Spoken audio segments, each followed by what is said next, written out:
இப்படிதான் ஒரு இடத்துல 3 பேருக்கு தூக்கு தண்டனை கொடுத்துட்டாங்க.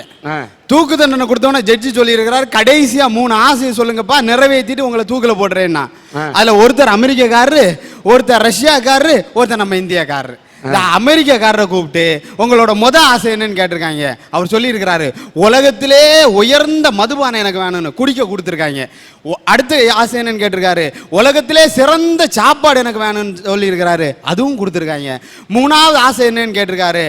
அவர் சொல்லி இருக்கிறாரு, என் நாட்டோட முன்னாள் ஜனாதிபதி ஆபிரகாம் லிங்கனோட சமாதி பக்கத்துல என்ன புதைச்சிருங்கன்றாரு.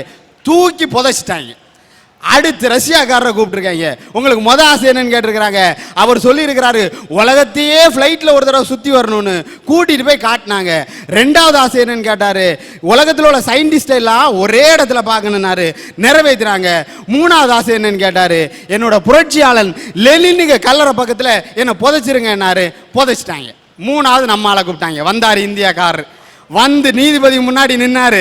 நீதிபதி கேட்டாரு, உன்னோட ஆசை என்னப்பான்னு. அவர் சொன்னாரு, சீசன் மாம்பழம் ஒரு கூட நிறைய வேணும்னு. அது அக்டோபர் மாசம், மே மாசம் தான் சீசன் மாம்பழம்.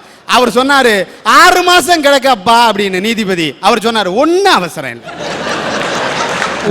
ஒன்னு அவசரமே இல்லை, உங்களுக்கு எப்போ வசதியோ அப்ப வாங்கி கொடுங்க என்ன.